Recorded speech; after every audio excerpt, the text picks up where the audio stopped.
ada satu momen yang di sela saya cari-cari kerja itu muter-muter cari kerja, nggak ada kerjaan, sedangkan uang di dompet itu tinggal 5.000 kalau nggak salah dulu. Istri saya itu SMS kalau dulu, ya saya seharian sama belum makan. Itu yang buat saya sampai sekarang itu emang siang malam saya kerja, Mas. Jangan sampai anak saya sama istri saya itu sehari saya nggak makan. Itu momen itu jangan sampai terulang, itu aja saya. Istri saya langsung, istilahnya udah nggak kuat. Kamu pilih duniamu apa pilih anak istrimu? Kalau kamu pilih duniamu, silahkan kamu keluar dari rumah. Saya mungkin bisa menghidupi anak saya. Cara kasar itu ada pisah ya.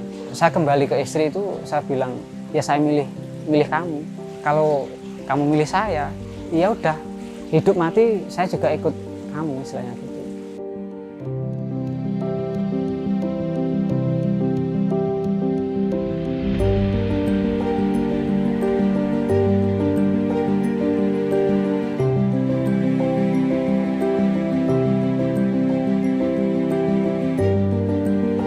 Assalamualaikum warahmatullahi wabarakatuh. Perkenalkan, nama saya Fathul Hasan. Saat ini saya bergerak di bidang pembenihan lele Desa Srikaton, Kabupaten Kediri. Awal dulu dari tahun 2011, itu awal pernikahan saya usaha puyuh petelur 5.000 ekor. Sebetulnya belum tahu, Mas, belum tahu basicnya, itu belum tahu sama sekali. Cuma ikut-ikutan lihat temen usaha gini kok enak. Saya juga modal pun juga belum ada sebetulnya dulu. Terus kepikiran, saya tanya temen lah, katanya pinjam di sini loh, mudah, enak katanya. Saya tertarik, akhirnya ikut. Kebetulan ACC juga. Saya usaha puyuh petelur berjalan 1 tahun, kendalanya itu ada terus dari hama sebetulnya. Pertama itu ular masuk. Ular itu nggak makan tapi langsung dia nyembur puyuh kan mati semua. Keduanya penyakit senot kayak flu burung lah, matanya bengkak.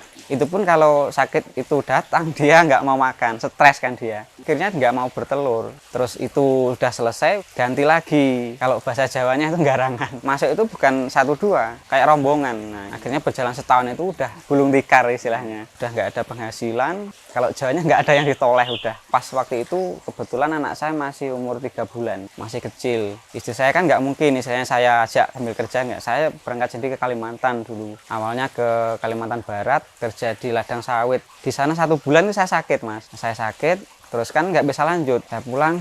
Ketika saya sudah sembuh, saya berangkat lagi ke Kalimantan. Tapi udah beda lagi, saya ke Kalimantan Selatan kemarin, ke daerah Martapura. Sebetulnya kerja di bangunan. Setelah 2 bulan, kan sistemnya itu kan kontrak borong gitu. 2 bulan selesai baru bayaran. Kita kan ada pemborongnya. Setelah selesai itu kita minta gaji, itu pemborongnya kabur, hilang. Nah itu. 2 bulan saya nggak dapat apa-apa, cuma ada uang kembalian dari kontraktor yang mungkin yang satu itu kabur, tapi yang satu ini tanggung jawab. Dikasih pesangon lah 800.000 kemarin. Yang 400 saya kirimin pulang, 400 saya buat bertahan di sana. Soalnya teman-teman saya itu semua pada pulang. Kalau saya pulang kan nggak ada penghasilan. Saya kerja lagi di bangunan juga. Kebetulan ada temen yang ke satu bangunan itu. Ketika saya ikut di sana belum ada 1 bulan, kerjaannya tuh udah habis. Saya juga bingung lagi, gimana ini. Terus ada orang sana ngajak saya kerja, tapi itu di perumahan, masih di daerah Martapura juga. Itu pun ketika saya ikut 1 minggu pun udah selesai juga. Istilahnya saya penghasilan pun cuma cukup untuk makan aja. Terus saya memutuskan lagi untuk ke Kalimantan Timur kemarin. Di sana pun ikut teman juga. Di sana 1 bulan itu sudah mendekati puasa kayaknya. Saya pulang mau mendekati Lebaran kayaknya. Ya itulah, uangnya juga cukup untuk kebutuhan sehari-hari di rumah aja. Nah, setelah Lebaran saya kembali lagi ke Kalimantan.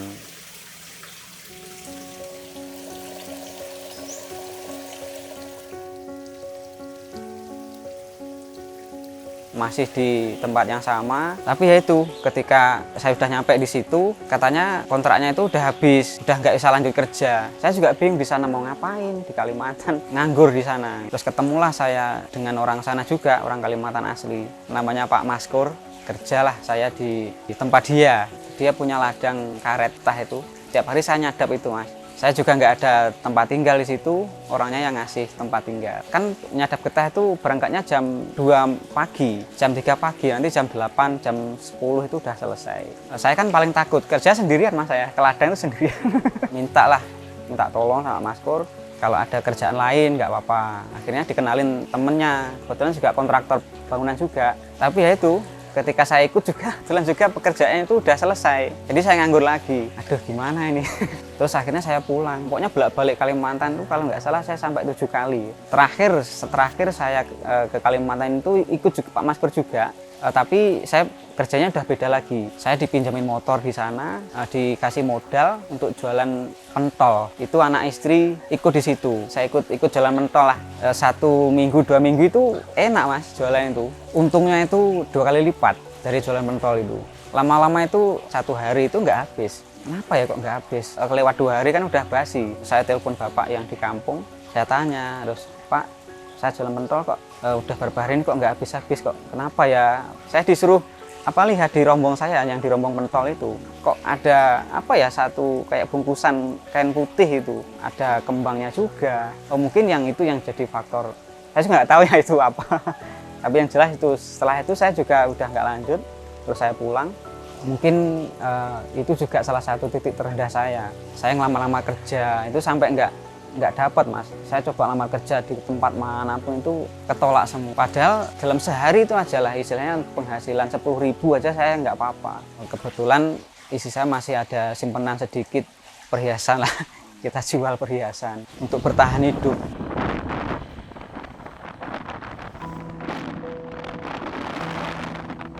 Di mana satu titik itu saya udah nggak ada pekerjaan, udah ada nggak tempat tinggal tuh udah nggak ada.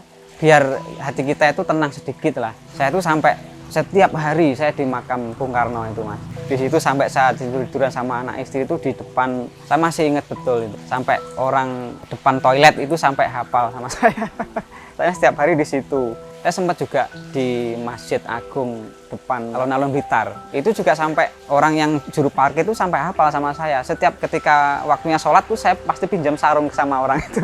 Itu sama anak istri juga Mas, bukan saya sendiri. Anak istri saya ajak nekat lah. Gembel Mas ya? Gembel, memang betul-betul gembel. Motor itu bukan motor saya, pinjam motornya mertua juga. Udah habis Mas, semuanya udah habis pokoknya. Setelah itu kita mau cari-cari informasi kontrakan, dapat kontrakan yang kebetulan itu kontraknya juga nggak bayar Mas, kebetulan. Dari satu rumah kosong yang ditinggal orangnya ke Papua atau kemana, tapi yang ngelola saudaranya. Nah kebetulan ada tempat itulah, yaitu saya izin, saya mau ngontrak di situ. Kita tanya mau bulannya berapa, itu nggak usah bayar, yang penting mau nempatin bersih-bersih di situ.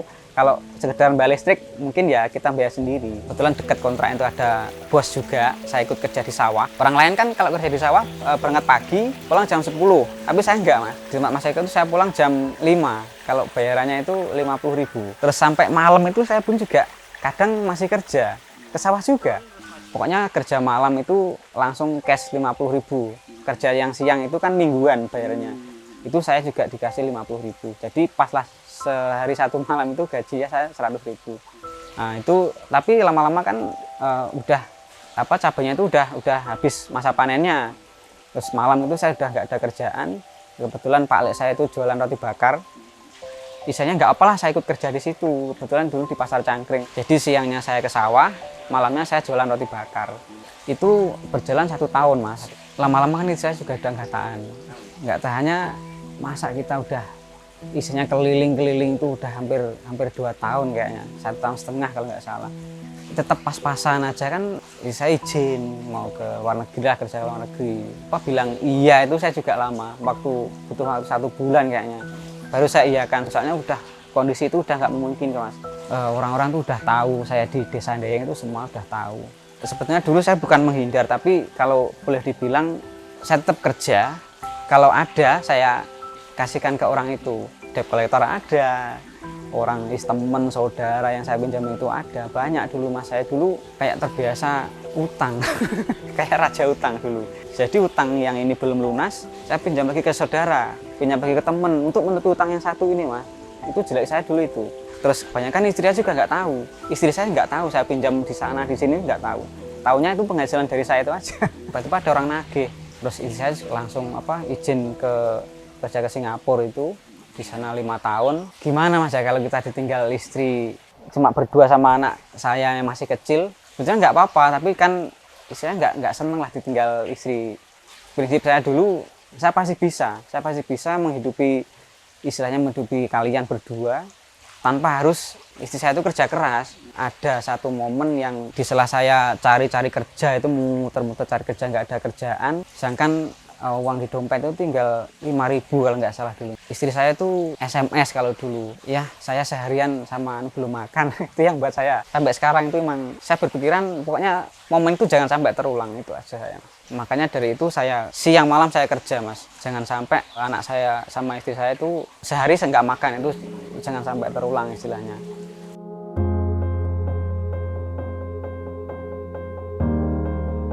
Awalnya dulu sebelum saya kerja di Rumah Mas Eko itu sempat itu gembel sama cari pangsit itu.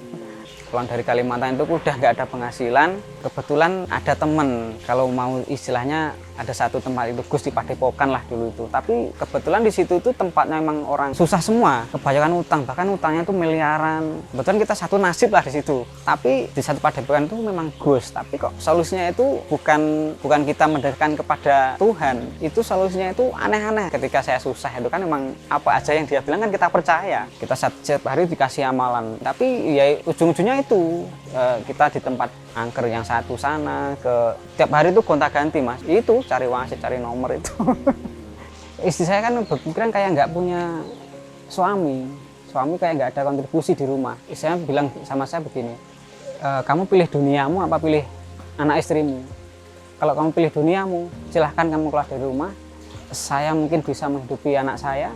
Cara kasar wis ada pisah ya. Terus itulah saya memikirkan untuk keluar. Saya udah nggak lanjutin cari jalan pintas, saya kerja nyopir dulu. Kebetulan saudara itu ada mat pasir, itu ada 4 unit dan yang saat itu masih baru. Nah itu yang suruh bawa itu saya. Pas ketika awalnya itu memang satu truk itu kalau bisa itu kita sampai lunas. Itu kan truk angsuran juga. Saudara saya itu bilang, saya ambil truk baru, kalau bisa kamu bawa, angsurannya kamu pikir. Berjalan satu tahun itu lancar. Per hari itu katakanlah setoran 300.000. Kan udah kebayang berapa hasilnya. Bahkan lebih, kadang lebih. Lama-lama itu saya juga mikir, kalau tiap hari saya ngangsurin punyanya orang, kan lebih baik saya punya sendiri. Kebetulan istri itu udah kerja, itu udah ada modal kan. Saya izin sama istri, kita beli 1 unit truk itu nggak baru, emang second, kita DP aja mas. Kebetulan kan saya mikirnya kan udah langganan di galangan pasir itu kan udah banyak. Ketika saya punya itu ada aja kendalanya. Kalau nggak bannya itu pecah, rusak, galangan itu sepi, pakaiannya sepi. Tiap hari itu kadang kerja cuma seminggu itu cuma 2 kali, 3 kali, kan nggak nutut sama angsuran juga. Terus saya berkredit, udah nggak mikirin angsuran. Kebetulan makelarnya itu saudara juga, dilempar di satu orang itu. 1 bulan itu katanya mau dilunasi, ternyata nggak dilunasi, kan itu masih atas nama saya. Akhirnya rawat juga sama banknya itu, karena 4 kali kalau nggak 5 kali saya itu udah nggak ngangsur katanya. Langsung datang ke sini orangnya, datang ke sini sudah marah-marah katanya. Akhirnya kan dulu sebetulnya saya udah kasih tahu kantor, tapi cuma mungkin memang belum ada proses untuk balik nama orang yang nerusin kreditan saya itu, memang belum sempet lah tanda tangan ke kantor. Nah akhirnya kan kita kan jadi masalah mas. Di sana udah laporin kalau saya itu penggelapan.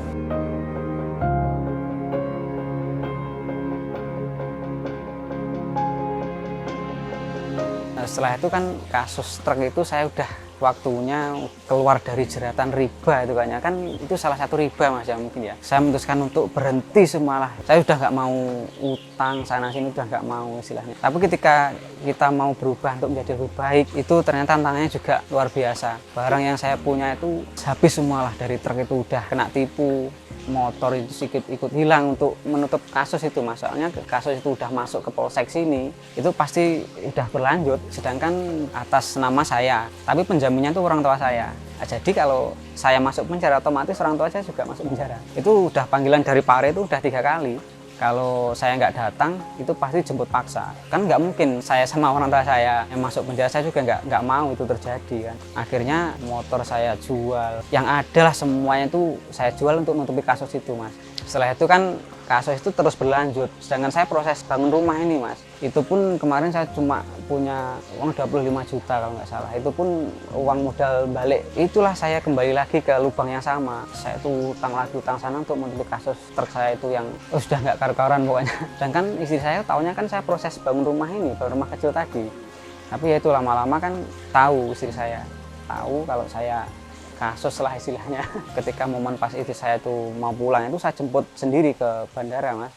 Mikirnya saya nanti kalau ngomong di rumah itu pasti notabene orang luar itu nggak tahu permasalahannya di mana. Terus akhirnya saya semput sendiri, begini saya di tengah jalan nanti saya mau ngomong terus terang kalau motor yang saya beli itu sudah saya jual, truknya itu kasus, mulai saya banyak utang itu mungkin itu sudah pasrah udah. Istilahnya kalau orang banyak menutupi borok itu lama-lama kan ketahuan. Itu akhirnya saya jujur, saya udah siap, mungkin udah kehilangan istri itu kayaknya udah siap, tapi ternyata enggak. Ketika saya jujur, istri saya itu masih mau menerima saya. Itu yang menjadi istilahnya semangat saya sampai hari ini. Terus ketika istri saya di rumah itu saya juga merintis lagi usaha. Saya pelihara ikan. Kebetulan pas waktu itu boomingnya ikan cupang. Kan awal-awal corona itu cupang itu kayaknya jadi satu usaha yang menjanjikan. Saya pelihara cupang. Nah, dari situ saya dapat keuntungan yang banyak, Mas. Terus akhirnya cupang udah sepi, kita mau pikir usaha apa lagi. Terus kebetulan saudara itu ngasih tahu ini pembenihan lele ini. Nah, saya tertarik akhirnya nyoba lah dulu mijah kolam satu pertama dulu, kolam satu terpal itu mulanya. Kolam terpal, akhirnya dari satu pemijahan kolam terpal itu kita berhasil sampai panen. Udah sekian, untungnya sekian kok enak kayak. Akhirnya dari keuntungan yang jual satu indukan tadi, saya belikan terpal lagi, saya buat kolam lagi 2. Kita mijah lagi, kok panen kok enak. Akhirnya jadi 4 kolam terpal. Akhirnya keterusan tuh sampai hampir setahun. Setelah itu kan saya mikir juga, pengen kita punya kolam permanen lah istilahnya. Kebetulan saya fokus lah, intinya saya tidak mengejar dunia, tapi saya fokus untuk mendekatkan kepada yang maha kuasa itu. Ada satu guru saya itu kasih satu amalan, amalnya itu juga nggak terlalu ribet untuk kita amalkan sehari-hari. Itu saya cuma dikasih amalan istighfar sama sholawat itu aja. Jadi setiap hari, Mas, kalau malam itu saya sholawat sampai sudah nggak terhitung, seingat saya aja. Kalau siang itu saya istighfar terus. Saya juga mikir untuk mengembangkan usaha ini kayaknya enak. Saya sama istri setiap jamaah itu selalu berdoa itu, Mas. Pengen punya listrik sendiri lah, pengen kolam permainan sendiri, pengen punya sumur sendiri. Terus iseng-iseng lah kita mau pinjam saudara lah istilahnya. Kalau nggak salah 2 juta lah kemarin. Untuk modal kita mijah, soalnya kita punya kolam 4 ini kan modal 2 juta kayaknya kurang. Saudara saya tuh bilang gini, wes gini ya, kamu nggak usah pinjam ke saya. Tapi kalau mau membesarkan usaha kamu di pembenihan, insya Allah saya kasih modal. Itu awalnya saya juga nggak percaya. Kayaknya nggak mungkin, Mas, nggak mungkin terjadi. Tapi itu doa saya terjawab. Bukan hanya satu yang dikabulkan, tapi bisa amprah listrik, bisa punya sumur sendiri. Akhirnya bisa sampai punya kolam permanen itu. Kita berdoa, istilahnya setiap hari berdoa itu kayak umpamanya kita mengayuh sepeda, itu, Mas. Entah mungkin di kayuan berapa, nyampe di tempat tujuan itu, Mas.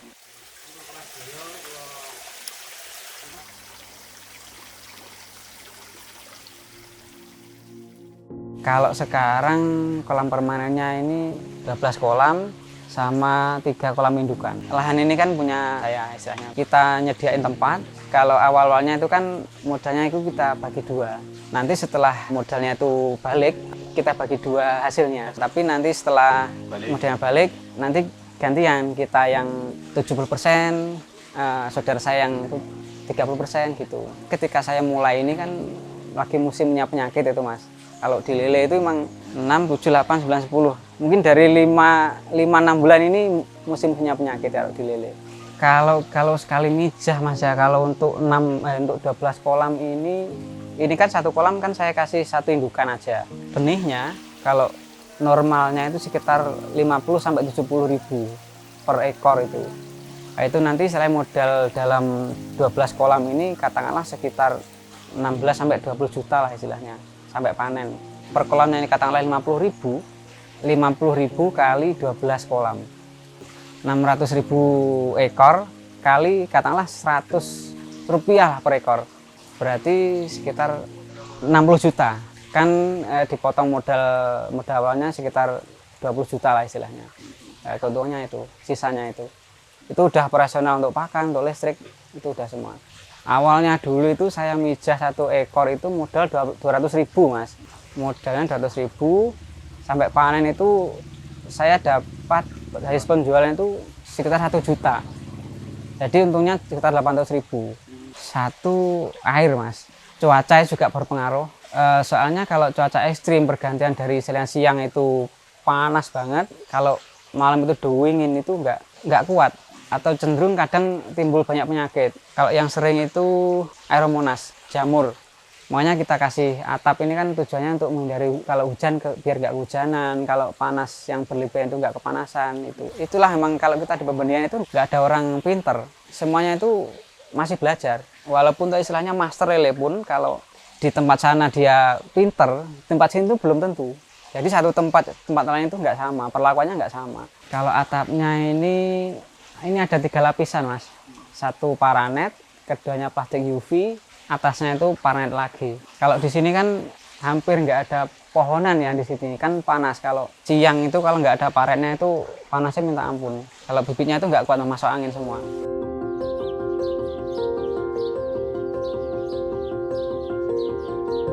Kalau saya pakai sistem stripping mas, istilahnya kami suntik, bukan bijan alami istilahnya. Pakai hormon, namanya Ovaspec sama Ovaprim dulu. Hormon perangsang lah istilahnya. Itu ada, saya ada banyak disuntik. Kalau di lele itu kan ada sirip atasnya itu mas. Itu di sisi kanan atau di sisi kiri, yang sampai siripnya itu kan sejajar sama siripnya itu. Kita suntik bagian kanan pun juga nggak apa-apa, kiri saja juga nggak apa-apa, kiri kanan juga nggak apa-apa. Tapi takarannya ada, nggak asal suntik. Dosisnya untuk 1 kilo indukan itu 0,2 mili. Nanti campurannya sekitar 0,4. Jadi satu indukan itu dicampur dalam pet suntikan itu berarti 0,6 per kilonya. Jadi disuntik sama pengencernya itu dicampur sama wadas itu. Setelah itu disuntikan, kita tunggu 8 sampai 12 jam. Baru bisa diurut, bisa di stripping lah istilahnya, dikeluarkan telurnya. Telur udah keluar tuh, dikasih di baskom. Setelah itu kita sembelih yang jantannya, kita ambil spermanya itu. Yang jantan kan ada 2 kantong sperma di sisi kanan dan di sisi kiri. Setelah diambil, pokoknya jangan sampai kena air, itu dikasih tisu dulu, dikeringkan pakai tisu. Kantong spermanya? Ya, kantong spermanya. Dibersihkan dari kotoran, dari darah, dari air, itu semua, pokoknya dibersihkan dulu. Setelah itu dicuci sama NaCl infus itu mas. Kita letakkan di situ, terus kita bedah kantong spermanya itu, kita encerkan sama NaCl itu. Dituang ke baskom tadi yang ada telurnya, nah, kita campur. Setelah itu kita kasih air. Nah, langsung tebarkan lah di kolam. Itu prosesnya 1 kali 24 jam itu udah mulai netas. Makanya kita pagi kita tebar istilahnya, besok paginya itu udah mulai ada yang netas. Jadi kayak gini? Iya, ini udah umur 4 hari. Kalau dari pertama lahir itu kan kita kasih kocoran kecil kayak gini mas. Kocoran ini kan full 24 jam ini. Nanti kan kalau mulai dari penebaran telur, selang 1 hari itu kan airnya kan berubah jadi amis mas. Nanti kita kurangi airnya. Kita tambah pelan-pelan airnya biar bau amisnya dan sisa-sisa telur yang bonor itu kan berkurang. Kalau misalkan yang bonor itu airnya nggak dikurangi, dia mengganggu proses penetasan. Kasih kocoran itu mulai dari kalau saya itu mulai dari menetas seterusnya sampai panen. Kalau biasanya itu 2 bulan mas, tapi nanti kan kita ada proses penyortiran itu mulai dari umur 14 hari, ada yang umur 21 hari, itu penyortiran pertama. Kalau disortir itu istilahnya kita pisahkan size-nya. Kan kalau lele itu kanibal mas. Kalau dia nanti ada yang besar, misalkan besar 1 aja, itu pasti makan yang kecil-kecil itu. Itu pokoknya mulai dari usia 14 hari, 21 hari, dan nanti setelah itu selang 1 minggu atau 10 hari paling lama itu terus kita sampai panen. Iya, pensortiran. Kalau ke tempat saya itu kan paling selatan sendiri itu ukuran yang paling besar, yang sebelahnya itu yang di bawahnya, sebelah yang di bawahnya lagi, yang paling ujung itu yang paling kecil. Mulai dari menetas itu kan selang 3 hari itu baru kita kasih makan. Kalau dari mulai menetas sampai 3 hari itu kita nggak kasih makan, kan dia masih ada cadangan makanannya. Kalau sudah 3 hari itu ikannya itu udah berenang, itu baru kita, kalau saya coba dulu, saya kasih kuning telur atau enggak saya kasih kutu air. Kalau dia udah makan, kan kita tahu kan, kalau kita lihat dia udah berenang terus cadangan makannya itu udah habis, berarti tandanya dia minta makan. Kuning telur itu kita rebus dulu mas. Kuningnya itu kita hancurkan lah di air atau di apa, biar dia hancur di air.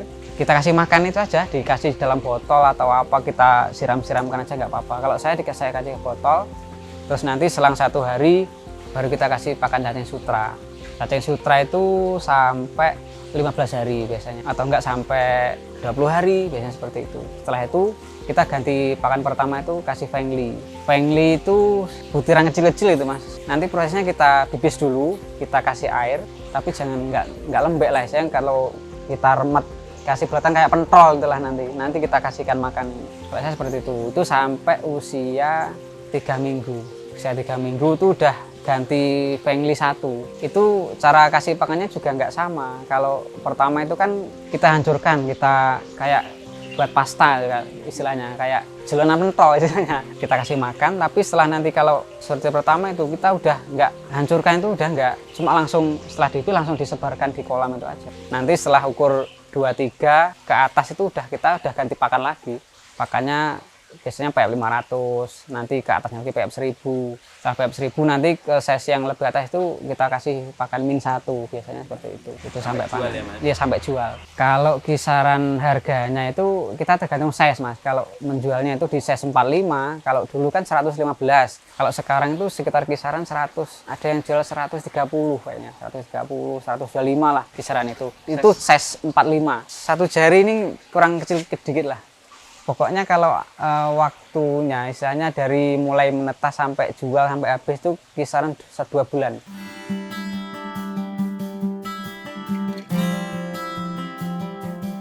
Mungkin yang bisa saya ambil hikmah dari itu, kita harus memperbaiki diri lah, istilahnya memperbaiki sikap kita yang sering menunda perintahnya.